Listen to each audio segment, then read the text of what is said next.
I want to welcome everyone back to another episode of the Libby DeLucian podcast. And I'm actually really excited for today's guest and today's topic. And I'll let you go ahead and introduce yourself, and then we can jump right in. Thank you so much, Libby, for having me. I'm really excited to be here, and I can't wait to learn more about you as well and your listeners throughout, this episode today. So I'm Caitlin. I'm the owner of Meraki Media Management. We specialize in social media management and marketing services through my agency. We've been doing this for about 7, almost 8 years, if you include my early days of PR marketing when I was still in college. We tend to help our clients really portray and build their brands online, specifically in the luxury space. And I know a lot of your listeners are in the service-based industry and they offer home care services. So I'd love to chat more about that today. And thanks so much again for having me on. I think this is a great topic, especially in the home service space, because we're a discretionary expense. Like, people don't have to pay to have their lawn cut or their home professionally organized or clean, or like having a new deck built. It's discretionary. And I think that we're selling an experience, like we're selling a lifestyle. And so that's why I was really attracted to the luxury social media side. And I would love to learn more about, because Caitlin also offers coaching and consulting on this topic as well, not just through her agency, but through coaching. And I want to learn more, because if you were to look at my social media page for my home service, we talk about mindset and lifestyle. We don't talk about cleaning or organizing. Yeah, and I love that. It's like, how do we shift the way we think? Because when we see home service or even restaurants, right, we're like, yeah, pictures of their food are great, but like, what are you selling me? You're selling me an experience, a feeling. And I think we all have this inner bougie, at least I know I do. And I'm like, I want an experience. Yeah. I completely agree. I'm honestly the same way. My inner bougie definitely shows, and it's such an honor to work with, the luxury brands that I am able to work with now. And honestly, that has been a long time coming, in my business and growing to understand these luxury markets. In my early days of business, I'm not sure that I could serve them the best that I can now, just learning more about entrepreneurship myself. And like you said, how we're actually selling a feeling, right? Through marketing. It's very rare that our clients hire us for the actual service. It's normally, what are they getting after? How do they feel when they come home and the house is fully cleaned, or who are they entertaining on their deck, after that's built? And what is that community lifestyle, but also this really exciting way of living their lives, maybe an ideal life that they hadn't thought that they would be able to obtain before until hiring someone like us. And that's exactly how I help my clients basically extend that emotion online. So when we're creating a reel or when we're developing any type of content, my whole goal is to think to myself, as a consumer, how would I feel watching this? Like, would this give me a taste inside the luxury lifestyle? For example, I work with Rolls-Royce and Bentley dealerships. So a lot of our followers probably don't own those vehicles, but it's something that they really want to eventually own. And I love being able to give them that emotion through the screen and help them manifest this next lifestyle. And I think that that's how social media and Meraki in particular helps our clients build these communities, because we're extending that touch point to potential followers who eventually do end up opting into the content. And then every day we're warming them by engaging them into this next lifestyle, this next phase of their higher self, is a lot of what I call it on my show. I like that. Your higher self. Yeah, because it's maybe not something we can obtain yet, but we know we can get there eventually, Yes, I love that. An example is, right now I'm being spammed because, oh gosh, social media knows me. You're gonna laugh at me. I told my husband, I'm like, oh my gosh, they're following me. I was looking at a pair of sneakers, and they're called Sneaks, and they're like $500 for a pair of shoes. And I told my husband, I said, because I have kids, and they have nicer shoes than me, kind of thing.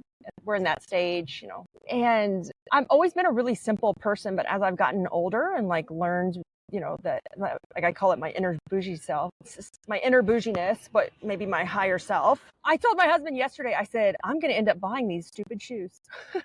Love it. Because of the spamming, like the reels, the pictures, like it's like, oh, I want that. Oh God, it looks so cute. Oh, it will go with everything. I said, I'm gonna end up buying these dumb shoes.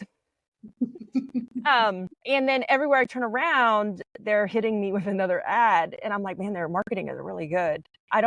And it's like, I want to try them on first, and then I'm like, you know what? I don't care, because I want that feeling or experience that they're portraying online. Right. It's like you've been, touched, and it's like it's really pulling on your heartstrings almost as well, right? Where you're like, oh my gosh, I'm dreaming about these sneakers. I don't know if you've ever heard of them. They're like tennis shoe high heels. Oh my gosh, I'm gonna look them up. You said Sneaks. I'm gonna write it down. It's SNEEX. The owner of Spanx created them. I can't remember her name right off the top of my head, but they're just like, that is the ideal marketing. And this is on a small scale. Like, this is not a Bentley, but this is a $500 pair of high heel tennis shoes. Who would have thought? You're literally buying the experience. Yeah, exactly. Yeah. And like you want that feeling, right? That they're like portraying through these reels. And honestly, what was really the kicker for me was when I went to visit my dealerships for the first time and I got to experience firsthand, our clients. And we went to an event. It was called Rolls and Round Top outside of Houston. And it was beautiful. And I really got to feel the emotion of like what these clients experience. We rode in a Bentley. I sat in a Rolls Royce. Like, I really got to understand why these vehicles are so sought after.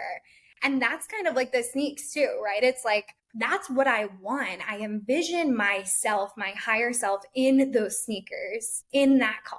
And I know that if I'm even just driving, to the grocery store that day in my Sneaks high heels, I'm going to feel way better than I would be like in my crappy, sneakers, like speaking for myself. So that's exactly what I try to convey online, like especially after experiencing it firsthand. So I have a question for all our listeners out there. It might seem easier to do this like luxury feeling, right? This experience. To recreate that, let's use the tennis shoes or the Bentley, because it's a Bentley. Like, you can visually see a person in a car or with the sneakers on. But how would you recommend somebody doing this for a service? So what are some of the things that we can do or kind of walk through if I'm a service and I don't have a tangible thing, how can I portray that feeling or experience through my social media? Yeah, this is where observing your clients and receiving like what their feedback is really helpful early on. Like, for example, I have an amazing housekeeper here. Shout out Sandra. She'll be here tomorrow. Bless her heart. Like, I invest in those services because then I'm able to work on my business. And I'm sure that's some of what you share inside your mindset content as well on your page. It's like, this gives me a sense of freedom, right? So I'm able to go and visit my mom while the house is being cleaned and I didn't have to spend 3 hours doing it.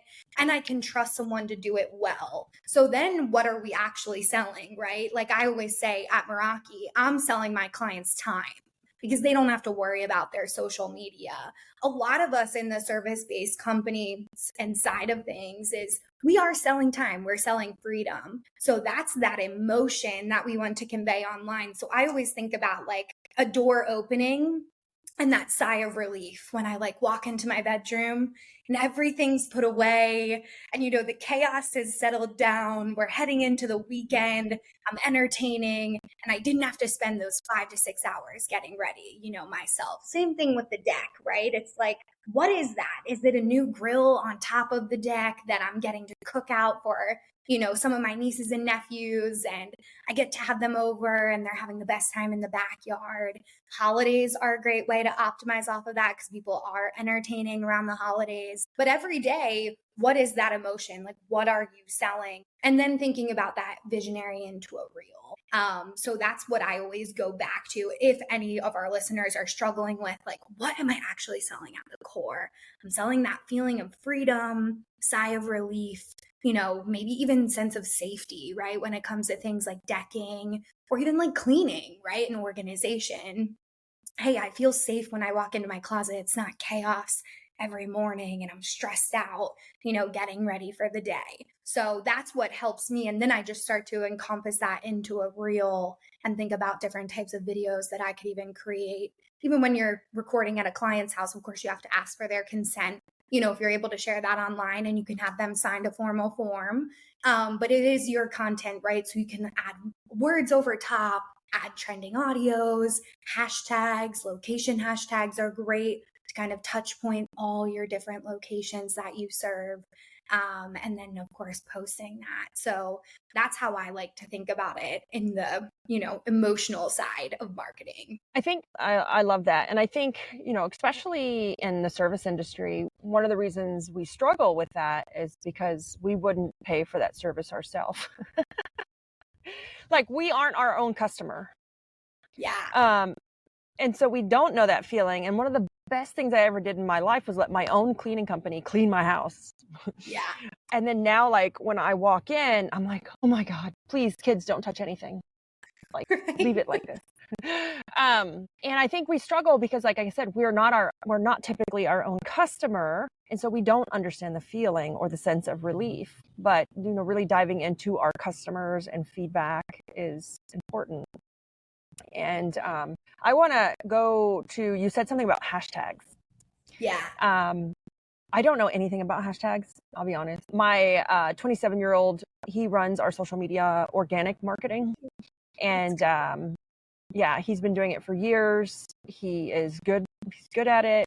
He enjoys it. And he uses hashtags. But I would like for, like, can you educate, our hashtags, because you hear it, oh, they don't matter, they're not important anymore. What if you're like a local business versus a national, like the softwares, we can service anybody, but home service or service, sometimes you're very location specific.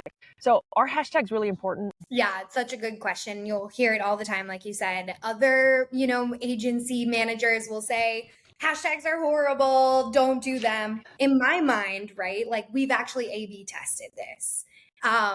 And one of the things that hashtags can do is what you can't fit into your caption, or maybe a topic or location that like just doesn't go with the caption that day. So the reason why people say hashtags are out is because AI is in, right? AI is scanning all of the content. They're figuring out who you're trying to touch. Well, the hashtags actually support the AI, support those topics that you aren't sharing inside the caption. So we always use 30 hashtags on all of our clients' posts on Instagram.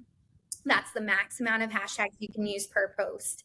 And it does really work, especially when you are this location based, type of service client that needs to touch different locations. Because honestly, that's probably not being fit into the caption. If it is, fantastic, but maybe you're also touching a different hashtag, right? In those areas. Like, for example, I work with a gelato shop. Tomorrow I'm heading over to do a photo shoot for them.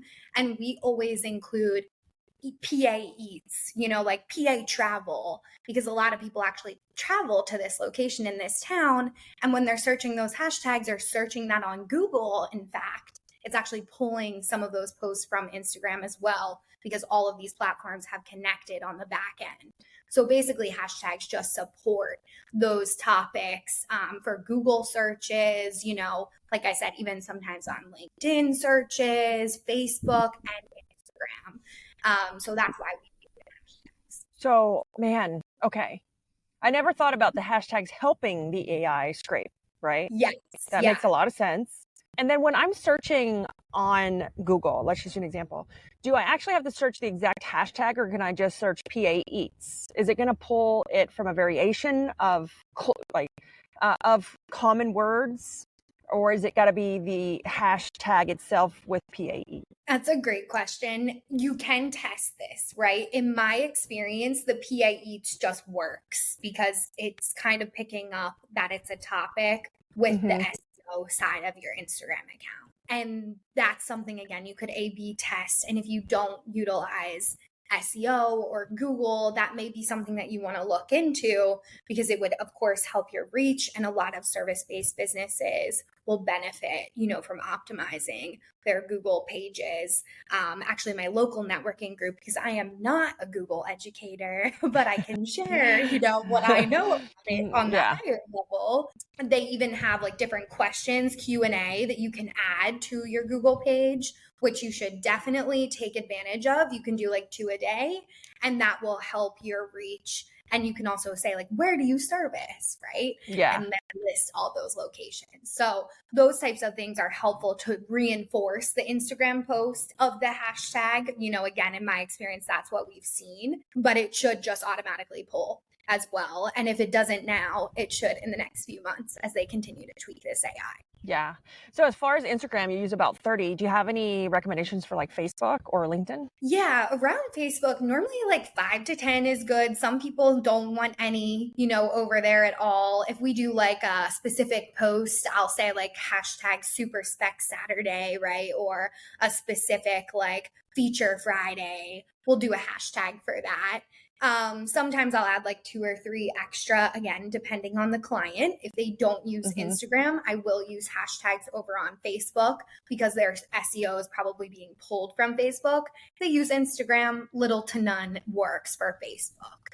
And then, of course, you can utilize Facebook to share inside of local Facebook community groups, which is another really great way to meet and touch ideal clients.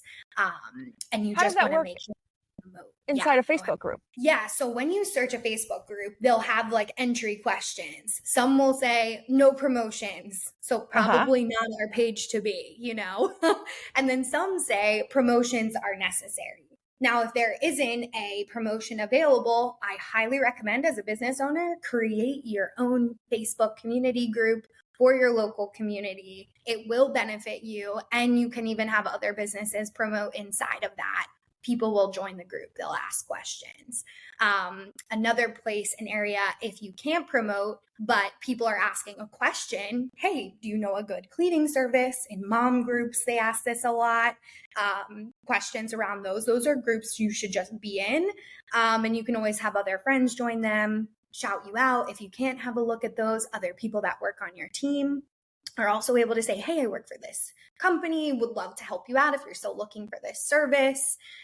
So that's a great way to optimize over on Facebook, not so much in the hashtag space. And then for LinkedIn, again, 5 to 10 is normally pretty good, sometimes less than that, depending on the post. And LinkedIn is a little bit different of an animal, but I would say for us as business owners, it may be in our best interest, especially if you're looking to work B2B and work with other local businesses with the decking or cleaning services, things like that you would be able to support those communities in. I'm learning so much. I thought I already knew a lot about social media, but it's a never ending learning experience. As far, you mentioned it would benefit all of us in the home service space to have our own community groups, right, locally. In your opinion or in your advice, would it be best for a person to own that group or the business to own that group? Good question. I always say the person, and the reason being is because sometimes they'll take the group away. Now, if it's a business. Yeah, I heard about that the other day. Yeah. That's like bylaws that they've, some people get around it. Like my amazing client who runs a doggy daycare, she just has a login still for her business page and doesn't have to have a personal page. I don't know. Oh, yeah. I don't know how she does that. Right? Like that's against the bylaws or whatever.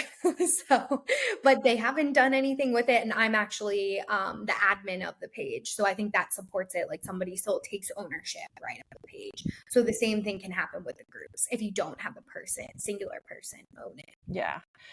So I have one more question with the whole groups community, because I've heard it before from other people about you can really, it will help your business. And I have friends that have done it. I always, and I have a couple Facebook groups for the softwares. I don't have one for my home service business. We have them for the softwares where we kind of give out free education. It's like a top of funnel. It helps you can give and then also promote your own business inside. But is it best to have it a private or public? Yeah, another great question. I always do it as private because you kind of want to make sure that the people that are joining are legit, and not Yeah. spamming or like taking over the group, which we've all seen happen, unfortunately, on these beautiful platforms.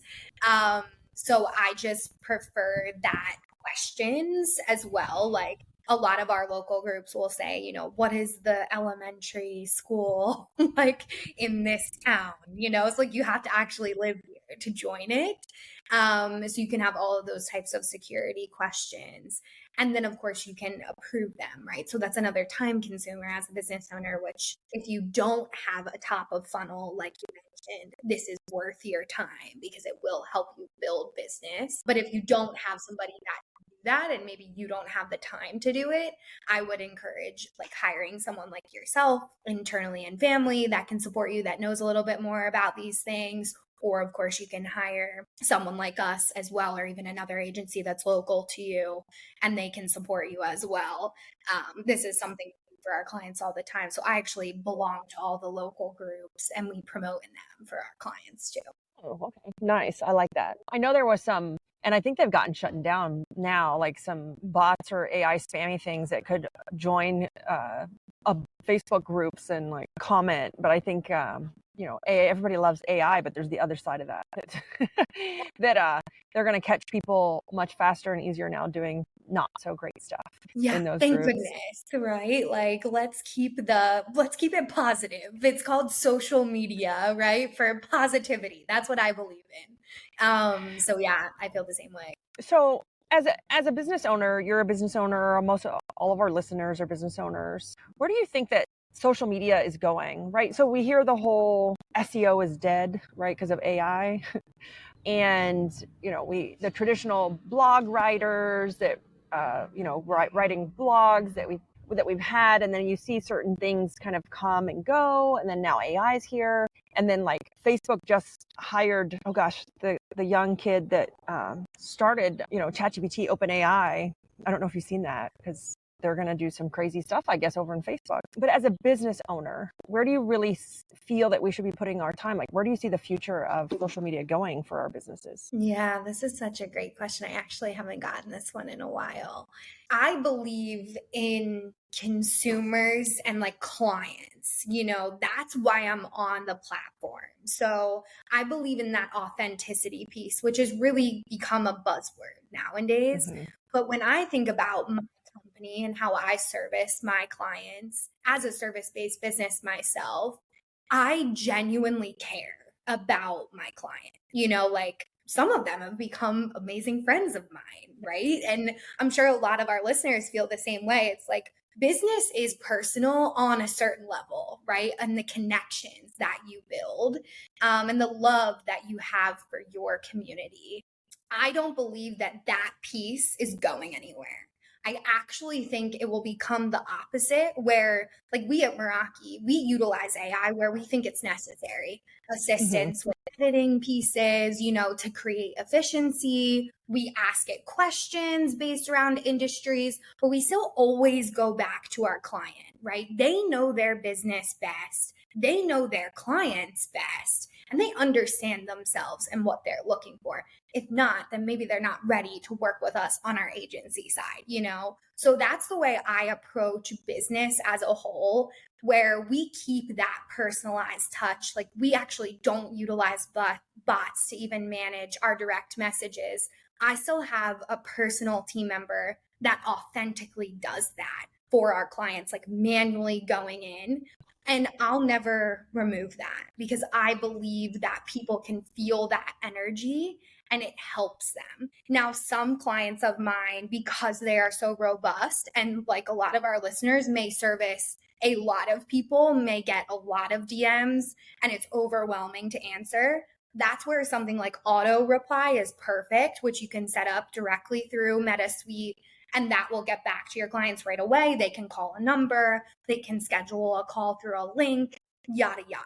But what benefits Meraki is that we've seen our clients create more actual sales, more actual income, real life connections on these platforms because we keep it humanized. And I believe that there will have to be a balance because people see right through the AI. We can all feel it. Oh, I love AI, but I refuse to put it in certain places, like to answer my phones for any of our businesses. But, and everybody's like, oh, I can answer your phone. I'm like, I'm the customer that would hang up on it like instantly because you can feel it. Or I jack around with the AI. Keep asking it the same question over and over and over to confuse it. But we use it every day in the business to help us become efficient, but not. So we're very much on the same page. I think one of the things that's going to differentiate companies very, very soon, and we're probably already seeing this, is just delivering a really great service with great customer service. I don't even care, maybe even not even the great service, but great customer service. You can talk to a person like they have a face. One of my biggest pet peeves is like researching a company and there's no face, like there's no one. I don't even know who they are or where they're located. And I think this is going to be one of the biggest differentiators is not using it customer facing so that you can still have that connection and deliver great service, customer service, but training our staff how to use it internally for efficiency, but not to dehumanize our service. Yes.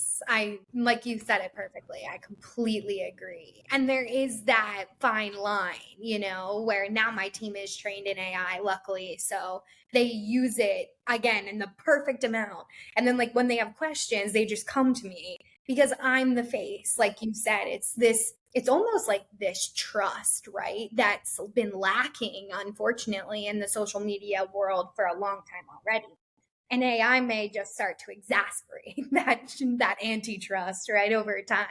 100%. So many people don't like social media that much or trust it. And then you add AI in it and they don't understand it at all. So therefore they don't trust it. But I think once you understand it, it's so powerful. But you said something, and I want to ask you, or just your personal opinion on this. I get a lot of pushback from lots of business owners, tech owners, home service owners, SaaS companies. What is your opinion about like having a face to your brand? Such a good question. In my experience, if a CEO is not willing to put their face on the social media, almost always the content will fail overall. It will never reach I shouldn't say fail, but it'll never reach the full potential that they could be reaching if they would allow a face to become a part of their content.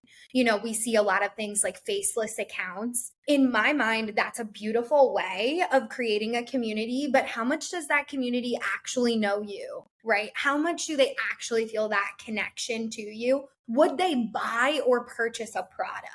Like, I think this facade online does not support actual business owners like you and I that are genuinely creating income off of social media. It's not like, oh, I had a 10K month, but then the next month I lost 10K. That's the facade of social media. That's what I've been trying to break down, honestly, since it really started in 2019, because I just don't believe in it. And I believe that people should know exactly who they're working with, especially in marketing, because a lot of people in my industry especially are very jaded by social media managers.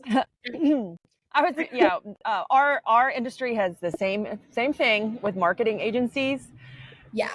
There are some good ones, but not the majority. It's just that there are good ones, but the bad ones give everyone a bad rap. Right. Yeah. And I am the face to all of our brands, the home service company, the two softwares. And, I at first was trying to build the business's brand, and it was very slow and it was hard. Yeah. I'm not going to lie. And I had a mentor, and we were in a group, and somebody asked the question, should I build my business brand or myself first, right? And it was so interesting, like his take on it. He's like, if you're an entrepreneur and you're in this for the long haul, he's like, I would build my personal brand because then I can sell through that brand and I automatically have that trust already. They already follow me. They know who I am. Any other business I spin up or endorse already has that trust. It's a transfer of trust. And so when I started to work on my personal brands, and it was so weird for our marketing companies to make the shift to say, hey, we're actually going to only post to the business accounts a couple times a week, when we were doing it like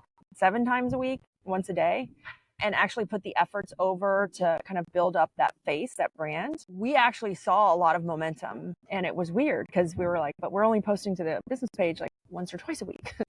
And we saw a lot of that momentum because people saw a name, and it was like they trusted it. They followed me. And we just started that in like maybe the last year and a half. Thanks. Yeah. And Perfect. seen that momentum grow. But I get frustrated because a lot of business owners were like, well, I'm not good in front of the camera. Well, I don't want anyone to know who I am. Like, they don't even put their own business as their place of employment.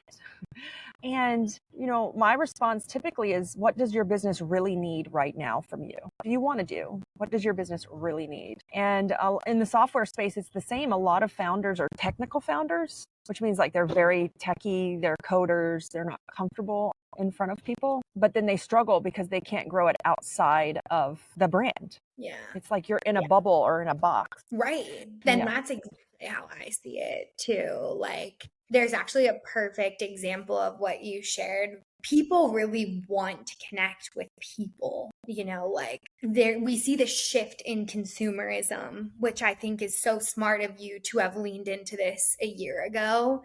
I always say to my clients, like, if you don't trust yourself to be on camera, to like promote your business, doesn't that or even talk about your business? Right. Like, and bless your hearts for the listeners that haven't created that level, right, of that higher self of you yet. You can get there.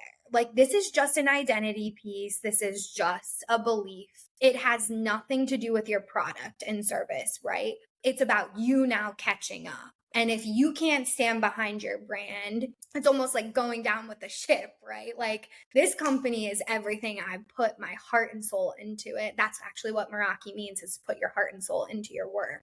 This is quite literally an extension of me. I have created the separation, right? Where it's not my self-worth. It's just an amazing thing that I love to do.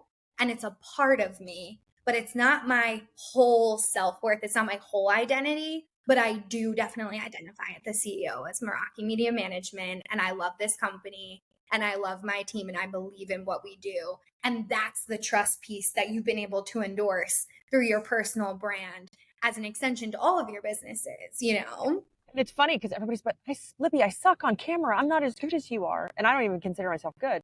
But I'm like, you should go watch my first videos. They were horrible.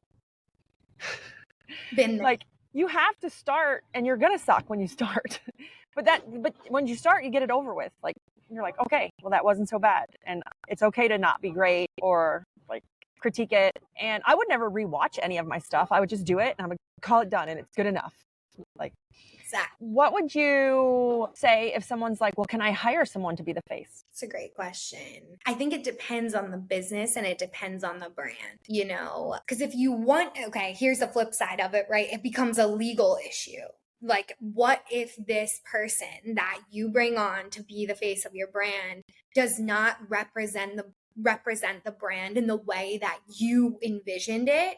Well, they're still their own person, right? So not all of those nuances can exactly be written into a contract. And then you're kind of controlling their personal life, right? Their personal decisions, the things that maybe they post on their personal Instagram or Facebook page. So then you're putting a lot of trust outside of you, And if you decide to do that, great. Like, for me, I always think about it like kids, right? Like, maybe if I have a daughter one day, I would give the business to her if she wanted it. And I would allow her to eventually be the face of the brand. Because by then I'm going to be like MIA if I haven't sold the company by then, like, let's just be honest. We're all business owners here. So that's a different thing, right? Because you're able to nurture and develop your children and share with them, hey, this is what I've done. When I give you this company, maybe this isn't exactly what you do, but you're the face of the brand then. So you go with it, like, you kind of take that step back. But if it's an outside entity, I would really start to question if you want to start to entrust somebody with your whole livelihood, all the things that you've worked for, in that sense. I mean, because, and it's not even that they would do anything bad on purpose, or it's just nowadays because of social media and like how fast the world moves. You can't even talk about like, and I don't talk about anything on my social media pages. And as far as like sex and religion and drugs and like all that stuff, but you would just have to have somebody say something and they maybe didn't even mean for it to be inappropriate, and social media will take a person down, like crucify them for a comment that maybe was taken out of context they didn't even mean. And so I agree with you. A lot of people ask me that question because they don't want to be the face. And I'm like, it doesn't matter what you want. It matters what the business needs.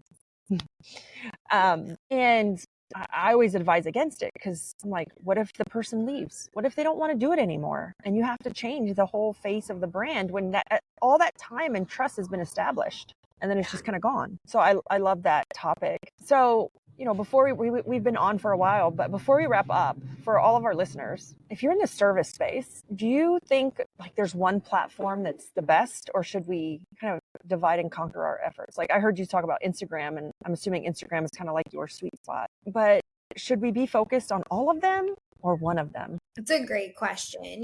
I believe in utilizing your educational knowledge as much as you can. You may tweak pieces of content slightly, but I strongly believe that if you are going in and creating videos and imagery and captions, utilize it across the platforms. You've already created it, go ahead and post it. Again, if you don't have the time, maybe you don't tweak it and you just post it on YouTube, as is. So that's what we do. I'm not going to lie. We focus on Facebook because that's where most of our customer segment is. But we post it across the other platforms, but we don't tweak it right now because we're focused on growing it and making it for Facebook. Yeah, I think that that's perfect. So like if you go all in, right, like my platform that, as you mentioned, is Instagram. So I'm creating for Instagram 90% of the time. And then we cross post as well. Like again, we might slightly tweak it, and you can get very nuanced with the tweaks. Like for TikTok, like for some of my clients, we'll change to the viral audios, or like we'll post different stuff over there that's really authentic, like that type of thing, like raw clips of like people just walking into the service part of our dealership and things like that, really telling the story behind the brand, right? So TikTok's a little bit more like super raw, unedited, as most of us know. Instagram, Facebook's going to be a little bit more polished, a little bit more nuanced. It's kind of that older graphic, right? Of like probably people that are established professionals and looking to outsource, right? Especially on Facebook. Same with Instagram now. I feel like it's kind of this generation that I'm in that's like professionals that want to buy things or like aspire for things, right? Pinterest, same type of idea. And then LinkedIn is more B2B. So that's kind of like a quick breakdown, of like what all of the platforms are. But yeah, pick one, go all in on it. And then definitely cross post because it's your educational knowledge, you might as well use it. Absolutely. Well, I learned a ton. I will tell you, we are heavy into social media, shifting away from more traditional things like print and like Google AdWords, and really leaning into social media more and more, not turning them completely off, but really like trying to leverage those social media platforms. And we see a lot of return on it. So I love this topic. Caitlin, I want to thank you for being a guest, and we'll make sure that we put all of your information in our show notes so any of our listeners can, one, follow you on social media so we can see what you're working on and some of your luxury ads and promotions. But again, I want to thank you so much. Any last words before you sign off? I don't think so. Thank you so much. This was so amazing. And to all of our listeners, please empower yourselves to be the face of your brand. It's worth it. A lot of my journey did really need personal development to get to where I am. And I would say and encourage you all to find that within you. It's buried deep down in there, but there's a part of you that believes in your service enough, and you can be the face of this. You can do it. A lot of us don't want to do it either, but we do it anyway, as Libby mentioned. So thank you so much again. You're welcome. And my last words for that topic, and we didn't talk about this, but as you were saying it, If you lean into being the personal face of your brand, you actually attract better fit customers. Yes, you will, for sure. You attract better fit customers, and most of all, better fit employees, guys. And we all know that recruiting can be hard. You know, I'm the owner of Recruit, which we're recruiting software, but you attract better fit customers and employees, and at the end of the day, that's our ultimate goal. Yeah. Oh my gosh, so well said. So good luck to all you listeners. If you need any help, DM me. I'm happy to chat through it too. Awesome. Thank you, guys. We'll see you on the next episode. Thanks.